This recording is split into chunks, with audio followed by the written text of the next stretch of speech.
Hello friends, स्वागत है आप सभी का ओआर स्टडी पॉइंट में। इस वीडियो में हम डिस्कस करते हैं द हिंदू ट्यूटोरियल हिंदी में। उसके अलावा जो भी इंपॉर्टेंट करंट अफेयर आता है हमारे एग्जाम की दृष्टि से, आईएएस पीसीएस एग्जाम की दृष्टि से, उसके बारे में हम इसमें कवर करते हैं। ये वीडियो रोज सुबह 7 बजे तक अपलोड कर दी जाती है। अगर कोई एक्सट्रीम कंडीशन नहीं बनती है तो पीडीएफ के लिए आप टेलीग्राम ग्रुप से जुड़ सकते हैं। उसका नाम है ओआर स्टडी पॉइंट। उसकी लिंक भी आपको डिस्क्रिप्शन बॉक्स में मिल जाती है। आज है 30 अगस्त। तो आइए बिना किसी देरी के शुरू करते हैं आज का इंपॉर्टेंट डिस्कशन। दोस्तों, सबसे पहले तो आप सभी को रक्षाबंधन की हार्दिक शुभकामनाएं। हैप्पी रक्षाबंधन मेरी तरफ से आप सभी को। हमारे भारत की खूबसूरती इसी में है। कल हम लोगों ने ओणम सेलिब्रेट किया था, आज रक्षाबंधन सेलिब्रेट कर रहे हैं। हमारे देश को त्योहारों का देश भी कहा जाता है, मतलब आए दिन कोई ना कोई त्योहार जरूर रहता है। देखिए, त्योहार मनाइए बिल्कुल, उसमें कोई दो राय नहीं है, इसमें कोई रोक टोक नहीं है, लेकिन त्योहार के साथ साथ हमें अपनी पढ़ाई का भी ध्यान रखना है। और असली त्योहार तो उसी दिन होगा जिस दिन हमारा सिलेक्शन हो जाएगा, जिस दिन हम अपनी जॉब का लेटर लेकर के अपने घर वालों को ला के देंगे, जिस दिन अपनी जॉब का लेटर अपने माँ बाप के कदमों में रखेंगे। उससे बड़ी खुशी दुनिया में और कोई नहीं हो सकती, क्योंकि माँ बाप उस टाइम बहुत ही टेंशन फ्री हो जाएंगे। उनको यही लगेगा कि हाँ, अब मेरा बच्चा अपने लाइफ में कामयाब हो चुका है, अपने पैर पे खड़ा हो चुका है, अब हमें कोई टेंशन नहीं है। हमने एक काबिल औलाद को जन्म दिया था, एकदम वो टेंशन फ्री रहेंगे। और वो जो खुशी होगी ना भाई, मतलब वो नेक्स्ट लेवल की होगी। फिर वो जो खुशी होती है उसका कोई तुलना नहीं है। तो अच्छे से सेलिब्रेट करिए रक्षाबंधन। उसके बाद फिर अपनी पढ़ाई भी कर लीजिए थोड़ा सा, 2-4 घंटा। ऐसा नहीं कि पूरा दिन पढ़िए या फिर पूरा दिन त्योहार सेलिब्रेट करिए, 2-4 घंटा पढ़ाई भी करिए। उसके बाद फिर अपना त्योहार भी मनाइए अच्छे से पूरा। और अगर कोई ऐसी लेडी ये लेक्चर सुन रही है जिनका कोई भाई नहीं है और उनको त्योहार मनाना है, रक्षाबंधन मनाना है, तो उनके लिए मैं हूँ। आप चाहें तो डिजिटली राखी भेज सकती हैं। और अगर आपके भाई हैं तब भी मैं आपका भाई ही हूँ। आप जो भी चाहें मेरे साथ रक्षाबंधन का त्योहार मना सकती हैं। तो मेरी तरफ से आप सभी को हैप्पी रक्षाबंधन। दोस्तों, यहाँ पे एलपीजी गैस की जो कीमत थी उसमें 200 रुपए की कमी कर दी गई है। हमारे प्रधानमंत्री जी के द्वारा ये कहा गया है कि ये रक्षाबंधन का गिफ्ट है मेरी तरफ से मेरी बहनों के लिए। हालांकि बहुत सारे लोग इस पे ये भी कह रहे हैं कि ये जो 2024 में चुनाव होने वाला है उसके नाते किया गया है। उसके अलावा 5 राज्यों में विधानसभा का चुनाव है, तो उसको ध्यान में रख के किया गया है। लेकिन मोदी जी तो मोदी जी हैं, उन्होंने कहा है कि रक्षाबंधन का गिफ्ट है। तो देखिए, मोदी जी ने अपना रक्षाबंधन का गिफ्ट दे दिया है सारी बहनों को, 200 रुपए एलपीजी के कीमत घटा करके। और ये आज से ही लागू होगा, वेडनेसडे से ही लागू होगा।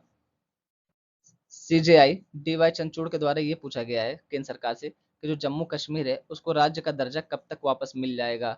यहाँ पे केंद्र सरकार की तरफ से सॉलिसिटर जनरल तुषार मेहता और अटॉर्नी जनरल आर वेंकटरमणी प्रस्तुत हुए थे। सुप्रीम कोर्ट ने यह भी कहा है कि हम राष्ट्रीय सुरक्षा का सम्मान करते हैं।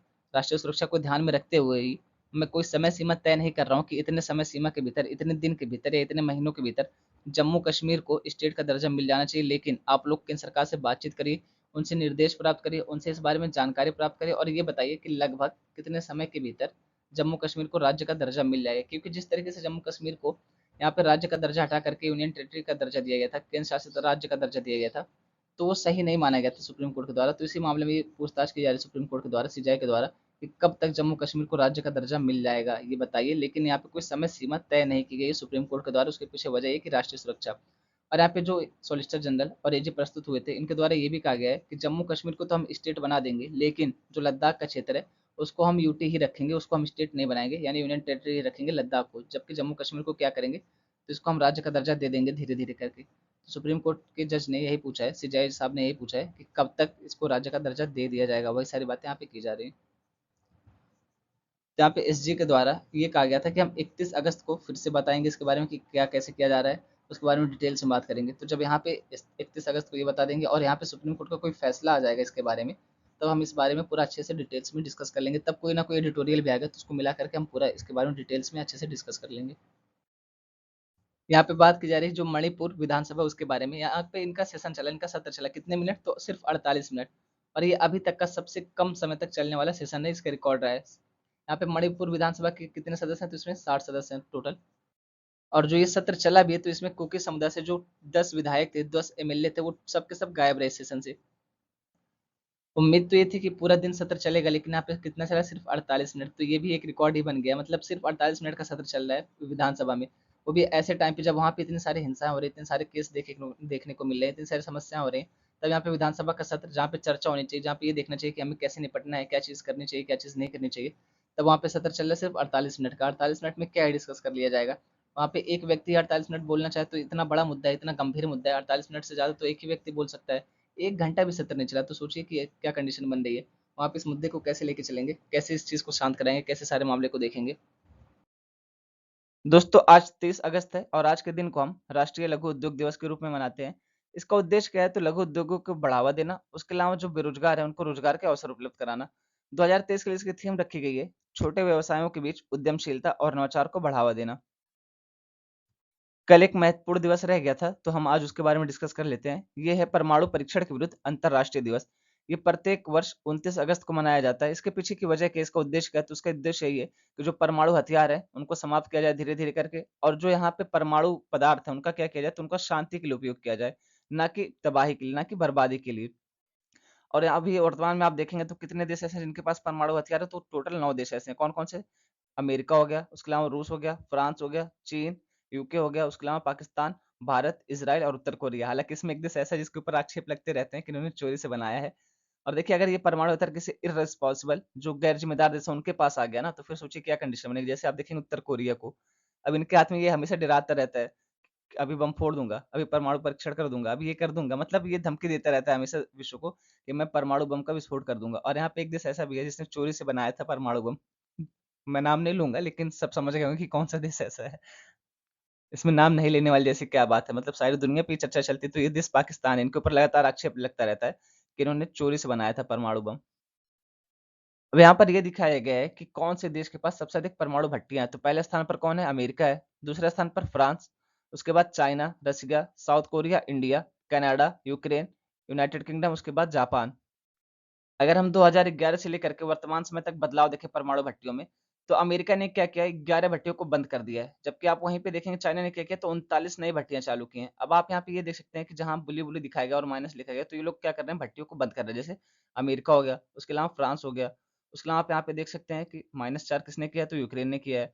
उसके अलावा इस तरीके से आप देख सकते हैं यूनाइटेड किंगडम ने -2 किया और सबसे ज़्यादा किसने घटाया है तो जापान ने घटाया है। इसके पीछे की वजह ये है कि 2011 में जापान में क्या हुआ था, सुनामी आई थी जिसकी वजह से क्या हो गया था तो यहाँ पे फुकुशिमा जो पावर प्लांट था, वहाँ पे बहुत सारी दिक्कत हो गई थी। आगे एक आर्टिकल है इसी के बारे में, हम पूरे डिटेल्स में इसके बारे में जानेंगे। तो इसने कितना -39 यानी लगभग 39 भट्टियों को बंद किया है। जबकि आप देखेंगे चाइना ने क्या किया है, तो 39 नई परमाणु संयंत्र चालू किए हैं। तो ये बहुत ही देखने वाली बात आ रही है इंटरनेशनल लेवल पर कि एक तरफ जहाँ लोग परमाणु भट्टियों को बंद करने के पीछे भाग रहे हैं, सोलर ऊर्जा के पीछे भाग रहे हैं, विंड ऊर्जा के पीछे भाग रहे हैं, यानी पवन ऊर्जा के पीछे भाग रहे हैं, सौर ऊर्जा के पीछे भाग रहे हैं। यहाँ पे चाइना क्या कर रहा है, तो परमाणु भट्टियाँ लगा रहा है।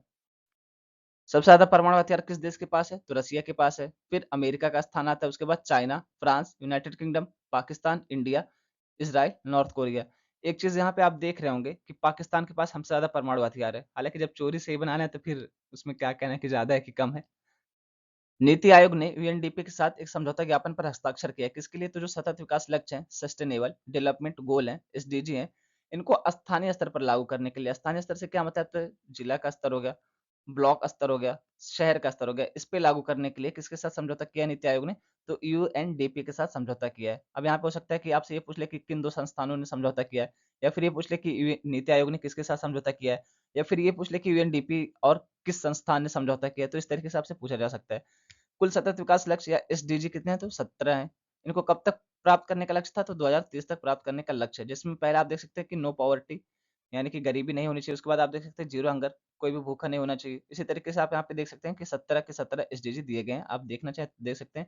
और जहाँ तक मुझे याद है अगर मैं गलत नहीं हूँ तो यूपी पीसीएस में शायद 2023 में और 2022 में भी यहाँ पे मैच कराने के लिए दिया था कि कौन-सा सस्टेनेबल सस्टेनेबल डेवलपमेंट गोल जो है, जो एसडीजी है, कितने नंबर पर आता है, यानी 14वाँ कौन-सा है? बरहवाँ कौन-सा इस तरीके से आपसे पूछा गया था प्री में। इस आर्टिकल में हम डिस्कस करने वाले हैं आदित्य एल1 मिशन के बारे में। कल मैंने इसके बारे में आपको बहुत छोटी-सी जानकारी दी थी, सिर्फ इतना ही कि 2 सितंबर को लॉन्च किया जाएगा इसको। देखिए लगातार चर्चा में बना हुआ इसके पीछे की वजह ये है कि इसके पहले ही हमारे इसरो चीफ ने ये स्टेटमेंट दिया था कि जून-जुलाई में हम इसको लॉन्च करने वाले हैं। तो इसकी वजह से ये चर्चा में था। अब क्या हो रहा है तो अब 2 सितंबर को लॉन्च होने वाला है तो इसकी वजह से चर्चा में है। तो हम यहाँ पे ये भी जानेंगे कि आदित्य एल1 मिशन क्या है?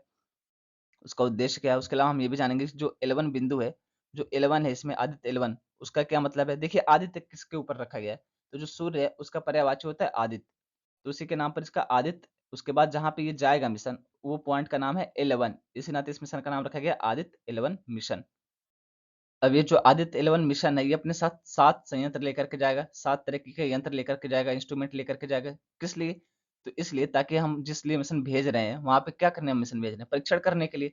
तो उसी के लिए यहाँ पे 7 संयंत्र लेकर के जाएगा अपने साथ ताकि हम अच्छे से सूर्य के बारे में जानकारी हासिल कर सकें। अब यहाँ पर हम समझते हैं कि L1 क्या है। तो L का पूरा नाम होता है लैग्रेंजियन बिंदु 1 और ये टोटल कितने हैं? तो टोटल 5 आप देख सकते हैं कि L1 हो गया, L2 हो गया, L3 हो गया, L4 हो गया और L5 हो गया। तो टोटल ये 5 है और यहाँ पे जो L1 बिंदु है, ये सिर्फ पृथ्वी और सूर्य के बीच नहीं है, बल्कि पृथ्वी और चंद्रमा के बीच भी है। यानी जो L1 बिंदु है, ये क्या तो एक प्रकार का कॉन्सेप्ट है, जहाँ पे 2 ग्रहों के बीच में पाया जाता है और जो L1 बिंदु है, वो सूर्य की सतह पर नहीं है, ये चीज़ ध्यान में रखेंगे कि सूर्य की सतह पर L1 बिंदु नहीं पाया जाता, बल्कि मान लीजिए पृथ्वी हो गई और ये सूर्य हो गया, तो इन दोनों के बीच एक पर्टिकुलर दूरी है और यहीं पे मान लीजिए L1 बिंदु पाया जाता है और हम L1 बिंदु पर ही अपना मिशन क्यों भेज रहे हैं? तो उसके पीछे की वजह ये है कि जो L1 बिंदु होता है, यहाँ पर सूर्य ग्रहण का प्रभाव नहीं पड़ता है, यानी अगर सूर्य ग्रहण भी होता है, तब भी L1 बिंदु से सूर्य उसी तरीके से दिखेगा, जिस तरीके से नॉर्मल दिनों में दिखता है। अब उससे क्या फ़ायदा होगा? उससे फ़ायदा ये होगा कि जब सूर्य ग्रहण का प्रभाव यहाँ पे नहीं पड़ेगा, तो जो हमारे यंत्र हैं, जो हमारे संयंत्र हैं, जो हमारे इंस्ट्रूमेंट हैं, जिसको हम भेज रहे हैं, वो लगातार जब तक यहाँ पे रहेंगे, जब तक कार्य करेंगे, तब तक सूर्य के बारे में जानकारी इकट्ठा करते रहेंगे। अब सूर्य की सतह का तापमान इतना ज़्यादा है, सभी को पता है कि वहाँ पे अगर कोई भी चीज़ गई तो मतलब बचेगी, चाहे जो चीज़ हम भेजेंगे वो बचेगी नहीं। हम तो इस वजह से हम क्या कर रहे हैं, यहाँ पे सूर्य की सतह पर नहीं भेज रहे हैं, ये चीज़ आप ध्यान में रखेंगे। सूर्य की सतह पर ये मिशन नहीं जाएगा, जैसे कि चंद्रयान 3 कहाँ पे गया है, तो चाँद की सतह पर गया है, दक्षिणी ध्रुव पर गया है। बल्कि सूर्य और पृथ्वी के बीच एक पर्टिकुलर दूरी है, इन दोनों के बीच में ये है मान लीजिए यहाँ पे, ये 11 बिंदु है, तो यहीं पे हम भेजेंगे ताकि क्या हो सके, यहाँ पे सूर्य के बारे में जानकारी इकट्ठी की जा सके। और जो 11 बिंदु है, इसकी दूरी अगर पृथ्वी से देखेंगे तो कितनी है? तो वहाँ पे 1 मिलियन माइल्स पृथ्वी से दूरी है और वहीं सूर्य से आप दूरी देखेंगे तो कितनी 9 to 2 मिलियन माइल्स कहाँ से? तो सूर्य से दूरी है। तो यहाँ पे 11 बिंदु स्थित है। और यहाँ पे एक इम्पोर्टेंट चीज़ ये नोटिस करने वाली है कि L3 हो गया, यहाँ पे L1 हो गया और L2 हो गया। ये देख सकते हैं आप कि तीनों एक ही लाइन में है, एक सीधी रेखा में है। ये चीज़ ध्यान में रखने वाली, जबकि L4 और L5 अलग-अलग स्थान पे है। तो इस चीज़ को हम ध्यान में रखेंगे। यहाँ पर वही चीज़ दिखाने की कोशिश की गई कि जो L1 बिंदु है वो सिर्फ़ पृथ्वी और सूर्य के बीच नहीं, बल्कि पृथ्वी और चंद्रमा के बीच भी है। तो ये देख सकते हैं आप। एक्चुअली L1 को समझिए कि एक कॉन्सेप्ट है, जो 2 ग्रहों के बीच में पाए जाने वाली दूरी को कहा जाता है। ठीक है? ये है L1 सीधा-सीधा मतलब बस इतना सा समझिए। तो अगर कभी स्टेटमेंट ये दे कि 11 बिंदु जो है वो सिर्फ़ पृथ्वी और सूर्य के बीच पाया जाता है, तो पूरी तरीके से वो गलत हो जाएगा। L का मतलब होता है लैग्रेंजियन बिंदु 1। अब यहाँ पर हम जानते हैं आदित्य L1 मिशन के बारे में पूरा डिटेल्स में। तो सूरज के लिए भेजा जाने वाला भारत का ये पहला मिशन है, जिसको पीएसएलवी द्वारा लॉन्च किया जाएगा। पीएसएलवी का पूरा नाम क्या है? तो इसका पूरा नाम है पोलर सैटेलाइट लॉन्च व्हीकल। इसका उद्देश्य क्या है? तो इसका उद्देश्य यही है कि जो सूर्य की बाहरी परत है, उसके अलावा कोरोना है, उसके अलावा जो क्रोमोस्फियर है, उसका अध्ययन करना। मान लीजिए ये सूरज है, जो ये इसकी बाहरी परत दिख रही है ना, इसका अध्ययन करना। क्योंकि सभी को पता है कि अगर सूरज की सतह पे उतारेंगे तो मिशन की तो ऐसी की तैसी हो जाएगी, क्योंकि इतनी गर्मी है, यहाँ पे इतना ज़्यादा तापमान है कि कोई भी चीज़ वहाँ पे टिक ही नहीं सकती है। तो इस वजह से हम लोग एक पर्टिकुलर बिंदु पे यहाँ पे L1 पे इसको उतारेंगे, जिससे क्या होगा, तो जो सूरज की बाहरी परत है उसके बारे में जानकारी इकट्ठा करेंगे। उसके अलावा हम क्या करेंगे, जो यहाँ पे अंतरिक्ष का मौसम होता है उसके बारे में भविष्यवाणी करेंगे किसके द्वारा? तो कोरोनल मास इंजेक्शन के बारे में डेटा इकट्ठा करके। तो ये सारे इसके उद्देश्य हैं। अब यहाँ पे अपने साथ क्या-क्या ये लेकर के जाएगा, प्रमुख पेलोड क्या है? पेलोड का ये मतलब होता है कि अपने साथ कौन-कौन सी चीज़ें ले जाएगा, उसी को पेलोड कहा जाता है। लोड का मतलब भार होता है और यहाँ पे जो पेलोड यूज़ किया जा रहा है, तो किसके लिए यूज़ किया जाता है? जब भी इस तरीके का कोई अंतरिक्ष मिशन भेजा जाता है, तो उसके लिए पेलोड यूज़ किया जाता है। अब पेलोड का यही मतलब है कि अपने साथ कितना भार लेकर के ये जाएगा। तो इसमें टोटल 7 चीज़ें लेकर के जाएगा। ये अपने साथ जो प्रमुख पेलोड ले जाएगा, अब हम जानते हैं उसके बारे में। तो इसमें पहला है वीईएलसी, इसका पूरा नाम है विज़िबल इमिशन लाइन क्रोनोग्राफ, जिसको हिंदी में कहते हैं दृश्यमान उत्सर्जन रेखा क्रोनोग्राफ। दूसरा यंत्र यहाँ से है, इसको मैं पीडीएफ में सही कर दूँगी। तो ये दूसरा है यूआईटी, इसका पूरा नाम है the solar ultraviolet imaging telescope, इसको हिंदी में कहते हैं सौर पराबैंगनी इमेजिंग टेलीस्कोप। तीसरा है आस्पेक्स, इसका पूरा नाम है Aditya solar wind particle experiment. उसके बाद यहाँ पे पापा भी जाएँगे, पीए ये पापा, ये भी जाएँगे इस मिशन के साथ, क्योंकि यहाँ पे कहाँ पे जा रहे हैं? तो आदित्य पे जा रहे हैं। आदित्य के साथ कौन जाएगा? तो ये पापा जाएँगे। इसको ध्यान में रखेंगे कि इस मिशन पे आदित्य के पापा भी साथ में जा रहे हैं। पापा का पूरा नाम क्या है? Plasma analyser package for Aditya, जिसको हिंदी में कहते हैं आदित्य के लिए प्लाज़्मा विश्लेषक पैकेज। उसके अलावा सोलेक्स भी जाएगा। अब सोलेक्स का पूरा नाम क्या है? तो इसका पूरा नाम है solar low energy x ray spectrometer. उसके अलावा हेल 1 ओएस भी जाएगा। यहाँ पर ये आई हो गया, तो इसको मैं पीडीएफ में सिखा दूँगा, ये 1 रहेगा। ये है पूरा मिशन, ये देखिए ऐसे रहेगा एल, यहाँ पे होगा 1 और ये ओएस, ये ऐसे है, ठीक है? यहाँ पे आई हो गया, तो मैं इसको पीडीएफ में सिखा दूँगा, उसकी टेंशन आप नहीं लेंगे। इसका पूरा नाम है high energy L1 orbiting x ray spectrometer. उस और ये 7वाँ कौन-सा? तो मैग्नेटोमीटर जाएगा 7वाँ। और ये क्या करेगा, तो सूर्य के व्यापक, दूरस्थ और इन सिटू अवलोकन द्वारा संभव विज्ञान के दायरे और उद्देश्यों के साथ इसको भेजा जाएगा। ये जो आदित्य 11 मिशन है, ये आज का मिशन है, इसको 2008 में ही शुरू कर दिया गया था। इसके बारे में रिसर्च करने, इसके बारे में जानकारी इकट्ठा करने के लिए 2008 में ही इसरो को 127.5 करोड़ रुपए दे दिए गए थे, सैंक्शन कर दिए गए थे। ताकि क्या कर सके, इसरो ये देख सके कि हमें 11 बिंदु पे भेजना है, L2 बिंदु पर भेजना है, और अगर भेजते हैं तो कैसे-कैसे लेकर के चलना है, कौन सी जगह सबसे सही रहेगी और कौन सी जगह पर भेजने पर सबसे ज़्यादा जानकारी मिलेगी, कौन सी जगह स्थिर रहेगी, कौन सी जगह अनस्थिर रहेगी, तो वो सारी चीज़ें यहाँ पे देखने के लिए 127.5 करोड़ रुपए इसरो को 2008 में ही दे दिए गए थे। और इस मिशन को उम्मीद थी कि 2019-20 में लॉन्च कर देंगे, लेकिन कोविड-19 आ गया और भी अन्य वजहों से हमने क्या किया, तो इस मिशन को उस टाइम अबॉर्ट कर दिया और अब हम इसको 2 सितंबर 2023 को लॉन्च करने वाले हैं। अगर यहाँ से आप पृथ्वी की सतह से दूरी देखेंगे, जहाँ पर ये मिशन जाएगा, तो उसकी दूरी है 1.5 मिलियन किलोमीटर, यानी पृथ्वी से इतनी दूरी पर ये मिशन जाने वाला है। इसका कुल वजन कितना है, तो लगभग 400 किलोग्राम इसका कुल वजन है और ये अपने साथ 7 यंत्र लेकर के जाएगा। इस मिशन का महत्व क्या है? तो आदित्य मिशन का डेटा सौर तूफानों की उत्पत्ति के लिए विभिन्न मॉडलों के बीच भेदभाव करने और यह भी सीमित करने में बहुत मददगार होगा कि तूफान कैसे विकसित होते हैं और वे सूर्य से पृथ्वी तक इंटरप्लेनेटरी स्पेस के माध्यम से किस रास्ते जाते हैं। इंटरप्लेनेटरी का क्या मतलब है? एक ग्रह से दूसरे ग्रह में कैसे जाते हैं, इसके बारे में जानकारी इकट्ठा करेंगे। जैसे देखिए, जो सूरज है ना, वहाँ पे भी तूफान आते हैं हमारी पृथ्वी की तरीके से, तो उसी को कहा गया कि सौर तूफान जो है, उसकी उत्पत्ति कैसे होती है, उसके बारे में जानकारी इकट्ठा करेंगे। और ये जो तूफान, इनका प्रभाव एक ग्रह से दूसरे ग्रह पर कैसे पड़ता है, हम इसके बारे में जानकारी इकट्ठा करेंगे, ये आदित्य 11 मिशन। अब यहाँ पर हम जान लेते हैं जो 11 बिंदु है उसके बारे में। इसका पूरा नाम क्या है, तो लैग्रेंजियन इसको कहा जाता है और शॉर्ट फॉर्म इसको लैग्रेंज बिंदु 1 भी कहा जाता है। ये क्या है, तो अंतरिक्ष में विशिष्ट स्थान है, यानी कि एक स्पेसिफाइड जगह है, विशिष्ट स्थान है, जहाँ 2 बड़े पिंडों के गुरुत्वाकर्षण बल, जैसे कि पृथ्वी और चंद्रमा हो गया या पृथ्वी और सूर्य होगा, एक छोटी वस्तु जैसे उपग्रह द्वारा अनुभव किए गए केंद्रापसारक बल को संतुलित करते हैं। यानी यहाँ पे मान लीजिए पृथ्वी होगी और ये हो गया सूरज, और यहाँ पे कोई छोटी सी वस्तु रखी गई, जैसे सैटेलाइट रखा गया जो हमारा मिशन जाने वाला है, मान लीजिए वो चीज़ यहाँ पे रखी गई है। तब क्या होगा, जितना बल यहाँ से पृथ्वी लगाएगी, उतना बल यहाँ से सूर्य लगाएगा। ये चीज़ यहाँ पे बताई जा रही है। तो यानी कि एक ऐसा पॉइंट होता है जहाँ पे दोनों ग्रहों के द्वारा लगने वाला जो बल होता है वो बराबर होता है। उससे क्या होता है, तो ये जो बिंदु रहता है, जो सैटेलाइट हमारा, वो स्थिर रहता है वहाँ पे। बहुत ज़्यादा उसमें अस्थिरता नहीं आने पाती है। अगले बिंदु में बताया जा रहा है कि कितने, तो L1 से लेकर के L5 लेवल वाले 5 लैग्रेंजियन बिंदु पाए जाते हैं। L1, L2 और L3 एक ऐसी रेखा पर स्थित हैं जो 2 बड़े पिंडों को जोड़ती हैं और अस्थिर संतुलन बिंदु है, जिसका अर्थ है कि वहाँ रखी गई कोई वस्तु निरंतर प्ररोदन के बिना उस स्थिति में नहीं रहेगी। आपको मैंने दिखाया था कि जो L1 है, उसके बाद जो L2 था और जो L3 था, तीनों एक ही रेखा में थे। हालाँकि L3 यहाँ पे था, उसके बाद L1 यहाँ पे था और L2 यहाँ पे था। तो ये चीज़ यहाँ पे इसी तरीके से थी, एक ही रेखा में थी, ये चीज़ यहाँ बताई जा रही है। दूसरी ओर यहाँ पे बात की जा रही है कि जो L4 और L5 हैं, ये 2 बड़े निकायों और उनके बैरिकेटर द्वारा गठित टेट्राहेड्रॉन के तीसरे कोनों पर स्थित होते हैं। अब देखिए, यहाँ पे बहुत टेक्निकल वर्ड्स रखे गए हैं, तो ये आपसे नहीं पूछे जाएँगे एग्ज़ाम में। ऐसा नहीं कि जो टेक्निकल वर्ड मैं सबको बोलता हूँ कि नहीं पूछे जाएँगे। देखिए, क्योंकि यहाँ पे होता क्या है, सीधा-सीधा हमारे सिलेबस में लिखा है कि सामान्य जानकारी चाहिए। अब सामान्य जानकारी के अंतर्गत इतना विशेष जानकारी आपसे नहीं पूछा जाएगा। हाँ, ज़्यादा से ज़्यादा आपसे ये पूछा जा सकता है कि जो L3 थे, L2 थे और L1 है, ये एक ही रेखा में है या नहीं? बस इतना पूछा जा सकता है। यहाँ पे टेट्राहेड्रॉन का क्या मतलब था? आपने देखा था कि L4 यहाँ पे था, L5 यहाँ पे था और इस तरीके से स्ट्रक्चर बनी हुई थी। तो उसी के बारे में यहाँ पे बात की जा रही है। अब यहाँ पे अगले बिंदु में ये बताया जा रहा है कि इन बिंदुओं का उपयोग विभिन्न अंतरिक्ष मिशनों में किया गया है, जैसे सौर हेलियोस्फेरिक वेधशाला, यानी कि SOHO सोहो, जो सूर्य पृथ्वी L1 बिंदु की परिक्रमा करता है, जिससे क्या होता है, तो इसे सूर्य का निरंतर दृश्य देखने की अनुमति मिलती है। वही चीज़ यहाँ पे बताई जा रही है कि जब L1 बिंदु पे कोई मिशन भेजा जाता है सूरज के लिए, तो क्या होता है, ये लगातार सूरज की बाहरी सतह को देख सकता है, यहाँ पे ग्रहण का प्रभाव नहीं पड़ता। तो वही बात यहाँ पे बताई जा रही है कि सूर्य का निरंतर दृश्य देखने की अनुमति मिलती है। किस मिशन की बात की जा रही है, तो सोहो मिशन की बात की जा रही है। अब यहाँ पे हम जान लेते हैं VELC यंत्र के बारे में, जो आदित्य 11 मिशन के साथ जाएगा। तो ये सबसे बड़ा पेलोड है जो आदित्य 11 मिशन के साथ जाने वाला है। यह एक आंतरिक रूप से गुप्त और कोरोनोग्राफ है, जो सौर अंक के करीब एक साथ इमेजिंग भी करेगा, स्पेक्ट्रोस्कोपी भी करेगा और पोलरीमेट्री भी करेगा। यहाँ पे भी वही सारी चीज़ें बताई गई। इसको किसने बनाया? तो इसको बनाया है Indian institute of astrophysics, IIA ने बनाया है। कहाँ पे? तो कर्नाटक में बनाया है। इसका उद्देश्य क्या है?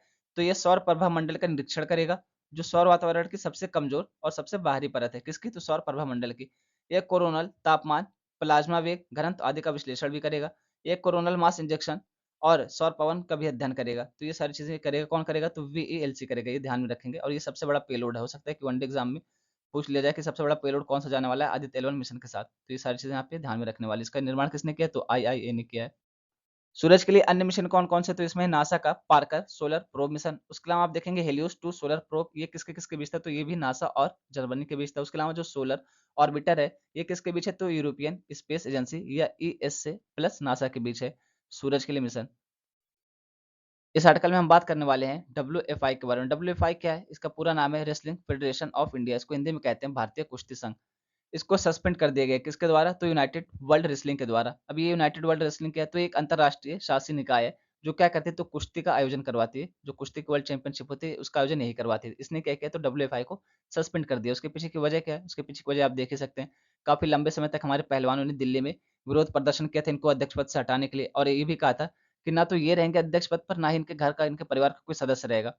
हालाँकि देखिए, सिर्फ़ इन्हीं की बात नहीं है, अगर मेरा मानिए तो जिस स्पोर्ट में जिस व्यक्ति को सबसे ज़्यादा जानकारी है, उसका अध्यक्ष पद उसको दिया जाना चाहिए। मतलब जो पर्टिकुलर इंसान उस फ़ील्ड से जुड़ा हुआ हो, उसको अध्यक्ष पद पे बैठाना चाहिए, ना कोई किसी नेता को और ना ही किसी भी इस तरीके के पर्सन को जिसको उसके बारे में जानकारी नहीं है। क्योंकि कई बार क्या होता है, यहाँ पे देखने में मिलता है शोषण कर रहे थे, इस तरीके की हज़ारों समस्याएँ निकल के आती है। तो यहाँ पे जो यूडब्ल्यूडब्ल्यूएस ने नज़र बनाए रखी थी इस चीज़ पर, ये मुद्दा जो चल रहा था पहलवानों का प्रदर्शन, इस पर नज़र बनाए रखी थी। इसने ये कहा था कि डब्ल्यूएफआई को क्या करना है, अध्यक्ष पद के लिए चुनाव करवाना है। अब जब हम यहाँ पे अध्यक्ष पद का चुनाव कराने में विफल रहे, तो यूडब्ल्यूडब्ल्यू के द्वारा क्या किया गया? हमें सस्पेंड कर दिया गया, यानी कि डब्ल्यूएफआई को सस्पेंड कर दिया गया। यहाँ पे देखिए, जो प्रोटेस्ट हुआ था पहलवानों का, उसके लिए मैरी कॉम की अध्यक्षता में कमेटी भी बनी थी। अब इस कमेटी की रिपोर्ट जो आई, उसको पब्लिक नहीं किया गया, लोगों के सामने नहीं रखा गया। उसके अलावा यहाँ पे हमारी सरकार भी कोई सख्त कदम नहीं उठा रही इनके खिलाफ कि इनको अध्यक्ष पद से हटा करके निष्पक्ष जाँच करवाई जाए। देखिए, मैं ये नहीं कह रहा कि तुरंत अध्यक्ष पद से हटा दिया जाए, लेकिन जब तक जाँच हो रही है, तब तक कम से कम इनकी शक्तियाँ यहाँ पे छीन ली जानी चाहिए, अध्यक्ष पद से हटा दिया जाना चाहिए, ताकि क्या हो सके, निष्पक्ष जाँच हो सके। कभी भी अगर बंदा उसी पोस्ट पर है, तो फिर उसके पास बहुत सारी शक्तियाँ हैं, वो तो कुछ भी कर सकता है। तो इस वजह से यहाँ पे ये इनको अध्यक्ष पद से तब तक हटा देना चाहिए था, जब तक कि यहाँ पे जाँच चल रही थी। और जब हमारी गवर्नमेंट ने कोई सख्त कदम नहीं उठाया, तो किसने उठाया? यूडब्ल्यूडब्ल्यू ने उठाया। इन्होंने क्या किया? सीधा-सीधा सस्पेंड कर दिया। अब इसका प्रभाव क्या पड़ेगा? सस्पेंड कर दिया गया है यहाँ पे इंडिया को। इसका प्रभाव यही पड़ेगा कि जो हमारे खिलाड़ी हैं, वो तो भाग लेंगे, उनकी तो कोई गलती है नहीं, तो उनको भाग लेने से नहीं रोका जाएगा। लेकिन शर्त ये है कि वो लोग तिरंगे झंडे के नीचे नहीं खेल सकते हैं, और उनके जीतने पर, उनके पार्टिसिपेट करने पर जनगण मन नहीं बजेगा, यानी हमारा राष्ट्रगान नहीं बजेगा। तो आप सोच के देखिए कि किस हद तक या मोटिवेशन तो ऐसे डाउन हो जाता है, क्योंकि यार अपने देश का झंडा लेकर के दुनिया के सामने लिपटना उस झंडे में, और ये दिखाना कि हम देश के लिए खेल रहे हैं। मतलब जो देशभक्ति की भावना है, वो यहाँ पे समाप्त कर दी जा रही है, जनगण मन नहीं चलेगा, तिरंगा नहीं दिया जाएगा, तो फिर हम खेल किसके लिए रहे हैं? बस एक मेडल के लिए? मेडल तो यार कोई मार्केट से भी खरीद सकता है। तो वही बात यहाँ पे की जा रही है कि मेडल का क्या है? यहाँ पे जब देश के लिए हम कुछ करते हैं, देश के लिए जीतते हैं, और हमें तिरंगे झंडे में लपेटा जाता है, तिरंगा झंडा हमारे सर पे रखा जाता है, हमारे हाथ में दिया जाता है, तो फिर वो नेक्स्ट लेवल की फीलिंग होती है। मतलब आप सोचिए ना, रोम-रोम खड़ा हो जाता है। जब भी जनगण मन सुनो, तो लगता है यार हाँ, देश के लिए कुछ करना है, यहाँ पे रोम-रोम हमारे खड़े हो जाते हैं। तो वही चीज़ यहाँ पे बताया जा रहा है कि अब जो पहलवान अगर जीतते भी हैं, पार्टिसिपेट भी करते हैं, तो इनको तिरंगा झंडा अलाउ नहीं किया जाएगा, क्योंकि डब्ल्यूएफआई को सस्पेंड कर दिया गया। उसके अलावा इनके जीतने पर जनगण मन भी नहीं चलेगा। तो आप सोचिए, आधा तो मोरल ऐसे ही डाउन हो गया, आधा मोटिवेशन तो ऐसे ही कम हो जाएगा हमारे खिलाड़ियों का। फिर जीत के भी क्या करेंगे? बस 1 मेडल, और मेडल तो उनके पास पहले से हमारे खिलाड़ियों के पास। लेकिन यहाँ पे जो तिरंगा झंडा मिलता है ना, और जो जनगण मन चलता है, मतलब नेक्स्ट लेवल की फीलिंग होती है, और उसकी तुलना कहीं नहीं की जा सकती। तो वही चीज़ यहाँ पे बताई जा रही है कि इसका प्रभाव यही पड़ेगा कि क्योंकि हमारे देश को सस्पेंड किया गया है, डब्ल्यूएफआई को सस्पेंड किया गया है, ना कि खिलाड़ियों को सस्पेंड किया गया है। तो इस वजह से ट्राई कलर यानी कि तिरंगा झंडा यहाँ पे नहीं दिया जाएगा, उसके अलावा जनगण मन भी नहीं चलेगा, यही प्रभाव पड़ेगा। यहाँ पे वही सारी चीज़ें बताई जा रही है कि सस्पेंड क्यों किया गया, तो 45 दिन का समय दिया गया था यूडब्ल्यूडब्ल्यू के द्वारा डब्ल्यूएफआई को कि ये अपने अध्यक्ष पद का चुनाव कराएँ, लोकतांत्रिक तरीके से। ऐसा नहीं कि किसी को भी उठा करके बैठा दिया जाए, और जब इन्होंने चुनाव नहीं कराया, इसमें विफल रहे, तो क्या किया गया? डब्ल्यूएफआई को सस्पेंड कर दिया गया यूडब्ल्यूडब्ल्यू के द्वारा। अब यहाँ पर हम जानते हैं यूडब्ल्यूडब्ल्यू के बारे में, तो इसकी स्थापना कब की गई थी? 1912 में इसकी स्थापना की गई थी। 100 साल से भी पुराना ये संस्थान है। इसका हेडक्वार्टर कहाँ पे? तो लुसाने, स्विट्ज़रलैंड में इसका हेडक्वार्टर है, और इसमें 176 देश के प्रतिनिधि भाग लेते हैं। यहाँ पे बात की जा रही है शौकिया कुश्ती खेल के लिए अंतर्राष्ट्रीय शासी निकाय है। इसके कर्तव्यों में विश्व चैंपियनशिप और ओलंपिक में कुश्ती की देखरेख करना शामिल है। यहाँ शौकिया का मतलब है कि जबरदस्ती आपको कुश्ती नहीं कराई जाएगी, जो इलीगल होती है उसकी बात यहाँ पे नहीं की जा रही, जो लीगली तरीके से होती है उसके बारे में यहाँ पे बताया जा रहा है। ये Greco Roman, free style, gripping और अन्य सहित कुश्ती के विभिन्न रूपों के लिए अंतर्राष्ट्रीय प्रतियोगिताओं की अध्यक्षता करता है। यहाँ पे कुश्ती की स्टाइल दी गई, ग्रीको रोमन हो गया, फ्री स्टाइल हो गया, ग्रिपलिंग हो गया। यूडब्ल्यूडब्ल्यू का प्रमुख आयोजन विश्व कुश्ती चैंपियनशिप है। उसके अलावा यूडब्ल्यूडब्ल्यू को पहले फिला के नाम से जाना जाता था। 2014 में इसने अपना नाम बदल करके क्या कर लिया? तो यूडब्ल्यूडब्ल्यू कर लिया। यहाँ पर हम जानते हैं एक योजना के बारे में, उसका नाम है टॉप्स, यानी टॉप करने के लिए इस योजना को लाया गया था।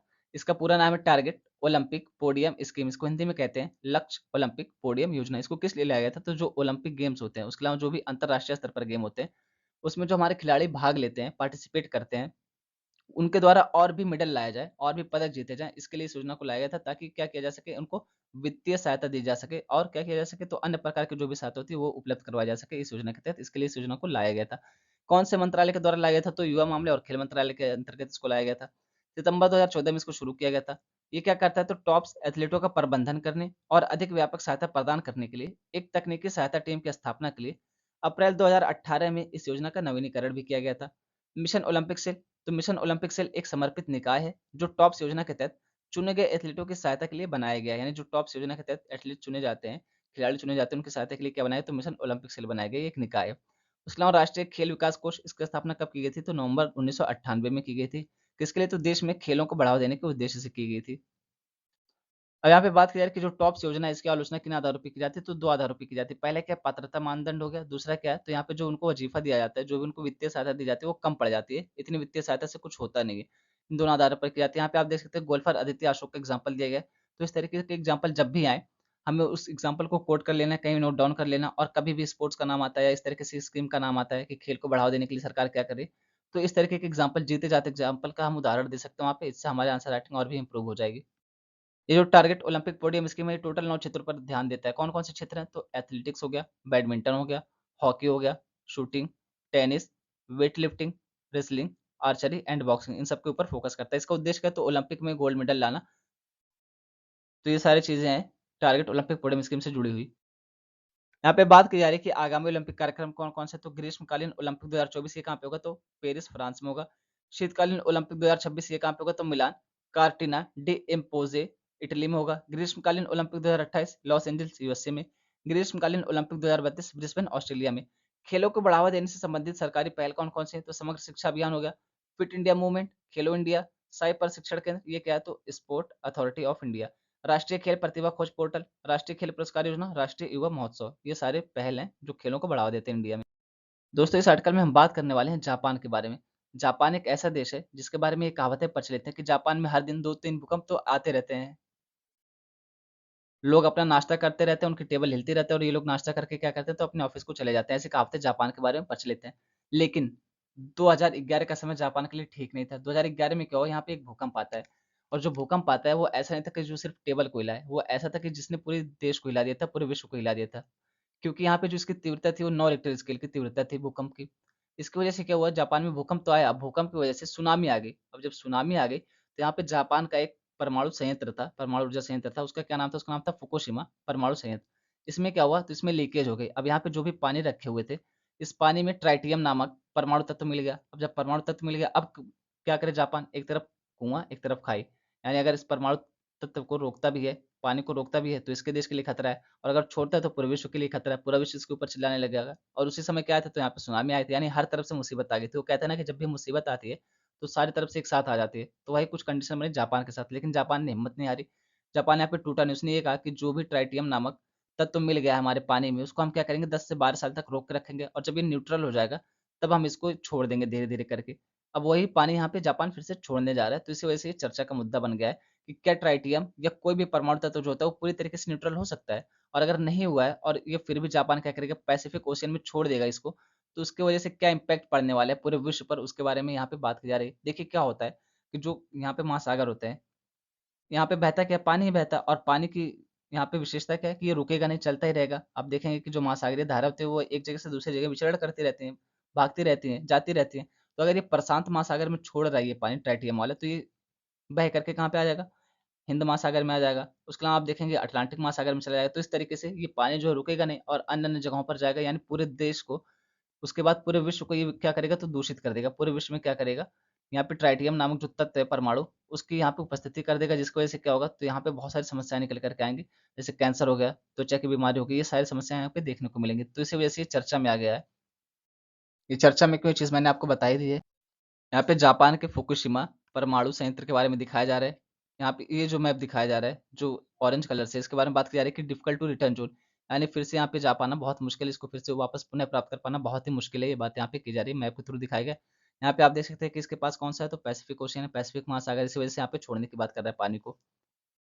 ये रहा अर्थक्वेक जो 11 मार्च 2011 को आया था 14:45 पर और यहाँ पे इसकी तीव्रता कितनी थी, तो 9 मैग्नीट्यूड की तीव्रता थी इसकी। यहाँ पर आप जापान देश को देख सकते हैं। रसिया हो गया, ये चाइना हो गया, नॉर्थ कोरिया हो गया और ये साउथ कोरिया हो गया। ये एक द्वीपीय देश है, ये तो सबको पता है, जापान द्वीपीय देश है। तो यहाँ पर जापान का मैप दिखाने की कोशिश की। ये आप देख सकते हैं कि जो भूकंप का अधिकेंद्र है ये था। इस तरह से भूकंप के अधिकेंद्र के बारे में जानकारी दी गई। यहाँ पे ये टोक्यो जापान की राजधानी होगी। तो ये सारी चीज़ें यहाँ पे मैप के थ्रू दिखाने की कोशिश की गई। जब भी हम मैप के थ्रू देखते हैं तो चीज़ें अपने आप और ज़्यादा क्लियर हो जाती हैं।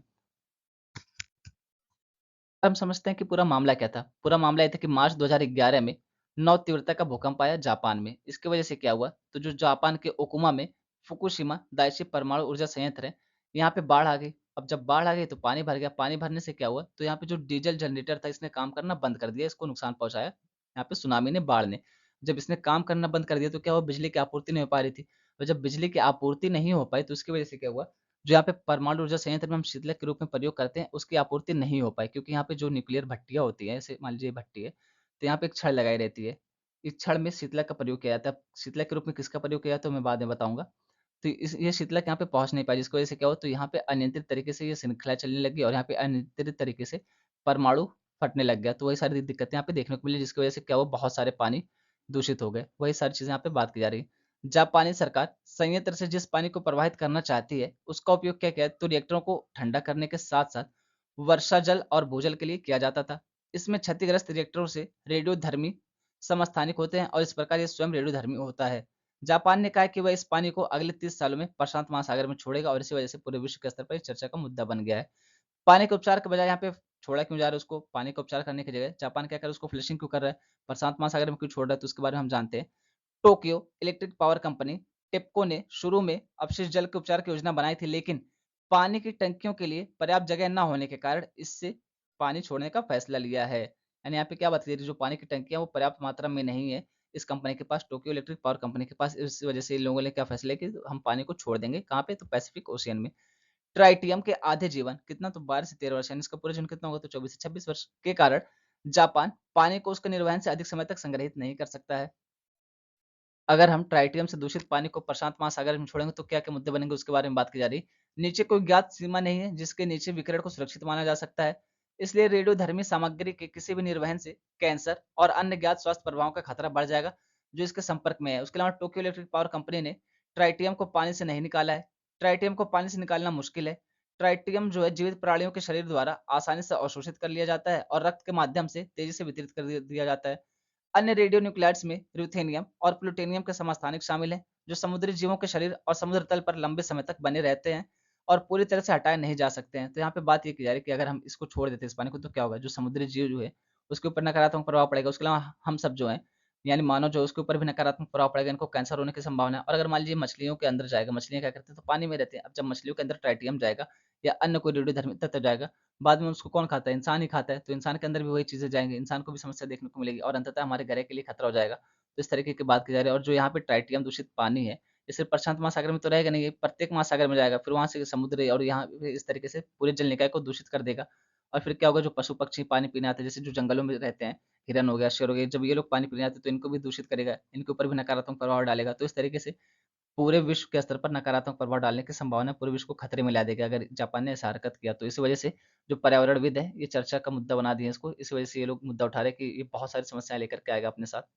यहाँ पे बात करें कि भारत में 6,780 मेगावाट इलेक्ट्रिक की स्थापित क्षमता वाले कुल 22 परमाणु ऊर्जा रिएक्टर हैं, जिसमें से कुछ प्रमुख के नाम दिए गए। जैसे आप देखेंगे तारापुर परमाणु बिजली घर, ये कहाँ पे, तो महाराष्ट्र में है।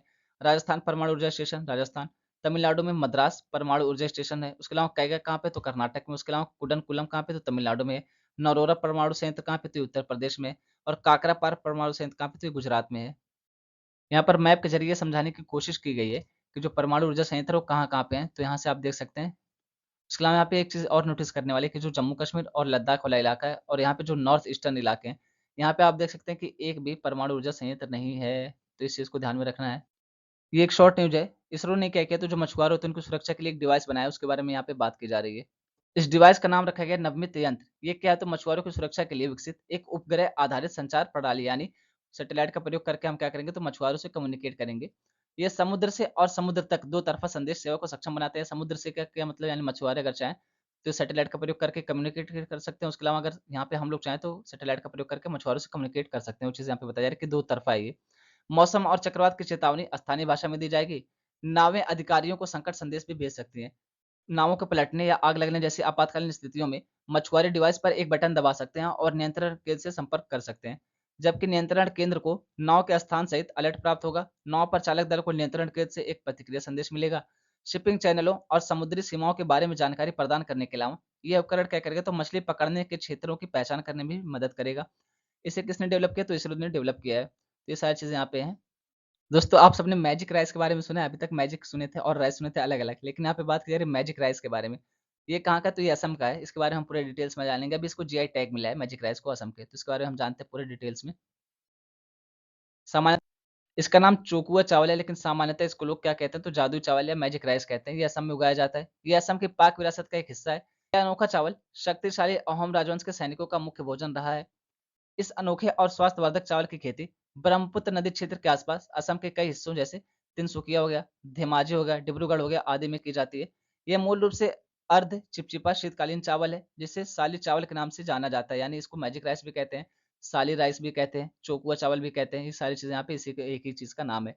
चिपचिपी किस्म को उनकी एमाइलेज सांद्रता के आधार पर बोरा और चोकुआ के रूप में वर्गीकृत किया जाता है। तो किसके बेस पर किया जाता है? जो एमाइलेज पाया जाता है चावल में, उसके बेस पे किया जाता है इसको वर्गीकृत। तो ये चीज ध्यान में रखेंगे। कम एमाइलेज चोकुआ चावल के प्रकारों का उपयोग नरम चावल बनाने के लिए किया जाता है, जिसे कोमल चौल या नरम चावल के रूप में जाना जाता है। चावल को ठंडे या गुनगुने पानी में भिगोने के बाद इस साबुत अनाज का सेवन किया जा सकता है। चावल के इस किस्म का उपयोग इसकी तैयारी में आसानी और पोषण मूल्य के कारण व्यापक रूप से किया जाता है। चावल के इस अनोखी किस्म को दही, चीनी, गुड़ और केले के साथ खाया जा सकता है। तो यहाँ पे आप देख सकते हैं केले के साथ भी चावल को खाया जा सकता है। इस चावल का उपयोग कई असमीय व्यंजन जैसे पीठे और अन्य स्थानीय व्यंजन बनाने में भी किया जाता है। यानी यहाँ पे आप देख सकते हैं कि जो चोकुआ चावल है, ये मैजिक राइस राइस है, इसका कई जगह उपयोग किया जा सकता है। जीआई टैग क्या? तो जीआई मुख्य रूप से एक कृषि, प्राकृतिक या निर्मित उत्पाद, हस्तशिल्प और औद्योगिक सामान है, जो एक निश्चित भौगोलिक क्षेत्र से उत्पन्न होता है। जीआई टैग का महत्व क्या है? तो आमतौर पर ऐसा नाम गुणवत्ता और विशिष्टता का आश्वासन देता है, जो अनिवार्य रूप से इसके मूल स्थान के कारण होता है। सुरक्षा क्या? एक बार जब जीआई सुरक्षा मिल जाती है, तो उसके बाद क्या होता है, कोई अन्य निर्माता समान उत्पादों के विपणन के लिए नाम का दुरुपयोग नहीं कर सकता। यानी इसका क्या, तो यहाँ पे डुप्लीकेट तैयार नहीं किया जा सकता। ये किसको दिया जाता है? तो एक जो विशेष गुणवत्ता रखते हो, जो विशेष स्थान से संबंधित हो, सिर्फ उनको ही दिया जाता है। इससे संबंधित प्रावधान क्या? तो जीआई को औद्योगिक संपत्ति के संरक्षण के लिए पेरिस कन्वेंशन के तहत बौद्धिक संपदा अधिकार आईपीआरएस के तत्व के रूप में शामिल किया गया था। शासी निकाय कौन है? तो जीआई बौद्धिक संपदा अधिकारियों को व्यापार संबंधित पहलू ट्रिप्स जिसको कहा जाता है पर डब्ल्यूटीओ के समझौते द्वारा शासित होता है। ये भारत में वस्तुओं के भौगोलिक संकेत पंजीकरण और संरक्षण अधिनियम 1999 द्वारा से नियंत्रित किया जाता है। यहाँ पर इजराइल ने क्या किया, तो एक स्पाई प्लेन बनाया जिसमें बहुत सारी टेक्नोलॉजी का यूज किया है। तो उसके बारे में हम जानते हैं। यहाँ पे बात की जा रही है ओरोन विमान के बारे में। इसको किसने बनाया? तो इजराइल ने बनाया। ये क्या है? तो एक खुफिया निगरानी और टोही आईएसआर मिशन विमान है। इसे इजरायली रक्षा मंत्रालय के रक्षा अनुसंधान और विकास निदेशालय, इजराइल वायुसेना और इजराइल रक्षा बल इंटेलिजेंस यूनिट की नौसेना शाखा और इजराइल एरोस्पेस इंडस्ट्रीज द्वारा विकसित किया गया था। इसकी विशेषताएं क्या है? तो ये gulf stream G550 executive jet platform पर आधारित है, जिसे कई सेंसर और डेटा संग्रह उपकरणों से सुसज्जित किया गया है, जो इसे सभी मौसमी स्थितियों में तेजी से लक्ष्य का पता लगाने की अनुमति देता है। विमान में हवाई इमेजिंग हो गया, नियंत्रण हो गया, रडार हो गया और नौसेना के लिए समुद्री खुफिया जानकारी एकत्र करने सहित कई क्षमताएं शामिल है। यह उन्नत एल्गोरिथम और एआई पर आधारित स्वचालित डेटा सिस्टम की परतों से लैस होगा। यह आईडीएफ को वास्तविक समय में व्यापक खुफिया तस्वीर बनाने में सक्षम करेगा, जिसमें नियमित समय में और युद्ध के दौरान निकट और दूर जमीनी बलों की तैनाती शामिल है। जमीनी बलों से क्या मतलब है? यहाँ पे जो सेना होती है, जो स्थल के लेवल पे काम करती है, थल सेना जिसको कहा जाता है। यहाँ पे बस इतना ध्यान रखें कि ओरोन विमान का निर्माण किसने किया? तो इजराइल ने किया। ये सारी चीज़ें बहुत ही टेक्निकल हैं, सामान्यतः ये सारी चीज़ें पूछी नहीं जाती हैं। बस आप ये चीज़ याद रखिए कि किस-किस चीज़ को यहाँ पे लगाया गया है, बस उसके बारे में बहुत ज़्यादा जानकारी इकट्ठा करने की ज़रूरत नहीं है। हाँ, ओरोन विमान किसका है? तो ओरोन विमान इजराइल का है। ये चीज़ें ध्यान में रखने वाली हैं। यहाँ पे बात की जा रही है कि भारत और न्यूजीलैंड ने क्या किया है? तो जो नागर विमानन क्षेत्र होता है, उसमें समझौता किया है। भारत और न्यूजीलैंड सरकार ने क्या किया है? तो नागर विमानन के क्षेत्र में सहयोग को बढ़ावा देने के लिए एक समझौता ज्ञापन पर हस्ताक्षर किया है। इसमें क्या-क्या शामिल है? तो नए मार्गों का शेड्यूलिंग हो गया, कोड शेयर सेवाएं हो गई, यातायात अधिकार हो गया और क्षमता पात्रता शामिल हो गई। इस ज्ञापन के अनुसार क्या होगा? तो न्यूजीलैंड जो है, भारत के 6 बिंदु कौन-कौन से? नई दिल्ली हो गया, मुंबई, बेंगलुरु, चेन्नई, हैदराबाद और कोलकाता के तीसरे और चौथे फ्रीडम ट्रैफिक अधिकारियों के साथ किसी भी प्रकार के विमानन के साथ कितनी भी सेवाएं संचालित कर सकता है। इसी तरीके से भारत की निर्धारित एयरलाइन ऑकलैंड हो गया, वेलिंगटन, क्राइस्टचर्च और न्यूजीलैंड में 3 और स्थानों से तीसरे और चौथे फ्रीडम ट्रैफिक अधिकारियों के साथ किसी भी प्रकार के विमान के साथ कितनी भी सेवाएं संचालित कर सकता है, जिन्हें भारत गणराज्य सरकार द्वारा नामित किया गया होगा। दोनों पक्षों की निर्धारित एयरलाइनें किसी भी प्रकार के विमान के साथ किसी भी प्रकार की सभी कार्गो सेवाओं का संचालन भी कर सकती हैं। जिसमें किसी भी मध्यवर्ती बिंदु के माध्यम से और मार्ग अनुसूची में निर्दिष्ट बिंदु की परवाह किए बिना किसी भी बिंदु से किसी भी बिंदु तक दूसरे पक्ष के क्षेत्र में तीसरे, चौथे और पांचवें फ्रीडम ट्रैफिक अधिकार हैं। यहाँ पे बात ये कही जा रही है कि जो न्यूजीलैंड हो गया और जो भारत हो गया, ये लोग क्या कर रहे हैं, तो जो नागर विमान का क्षेत्र है इसमें समझौता किए हैं। इसके तहत क्या होगा कि जहाँ पे ये लोग पॉइंट बता दिए हैं 3, 4, 5, जैसे भारत में 6 पॉइंट हो गए और न्यूजीलैंड में 6 पॉइंट हो गए। यहाँ पे क्या करना है, तो भारत का कोई भी प्लेन होगा यहाँ पे जाके लैंड कर सकता है न्यूजीलैंड में। इसी तरीके से न्यूजीलैंड का कोई भी प्लेन होगा वो भारत में लैंड कर सकता है। चाहे वो कार्गो विमान हो, चाहे वो सवारी विमान हो, इस तरीके से कोई भी विमान हो, ये दोनों जगहों पे लैंड कर सकता है और यहाँ पे कोई दिक्कत नहीं। मान लीजिए कि कोई ए नाम का प्लेन है, इसको ये बताया गया था कि पहले नई दिल्ली जाएगा, फिर मुंबई जाएगा, फिर बेंगलुरु जाएगा। लेकिन इसने क्या किया, पहले चला गया कोलकाता, फिर चला गया नई दिल्ली, फिर चला गया बेंगलुरु, इस तरीके से, तब भी कोई दिक्कत नहीं है। यानी कि जो पहले से शेड्यूल बनाया गया था उसके हिसाब से नहीं चलता है, तब भी कोई दिक्कत नहीं है। यहाँ पे बात की जा रही है कि श्री नितिन गडकरी जी के द्वारा दुनिया के पहले BS-660 second electrified flex fuel vehicle का प्रोटोटाइप लॉन्च किया गया। यहाँ पे आप देख सकते हैं ये है प्रोटोटाइप, ये है व्हीकल। यहीं तक रखते हैं आज की वीडियो। बोलने में जो भी गलती होगी उसके लिए दिल से सॉरी। आप सबके सपोर्ट के लिए बहुत बहुत धन्यवाद। इसी तरीके से अपना सपोर्ट बनाए रखें और कमेंट बॉक्स में कमेंट करके बताते रहे कि यहाँ पे और सुधार किया जा सकता था, या ये टॉपिक सही से समझ नहीं आया, या ये टॉपिक और अच्छे से बेहतर से एक्सप्लेन किया जा सकता था, ताकि क्या हो सके मैं उसमें और सुधार कर सकूँ। आप सबके सपोर्ट के लिए बहुत बहुत धन्यवाद।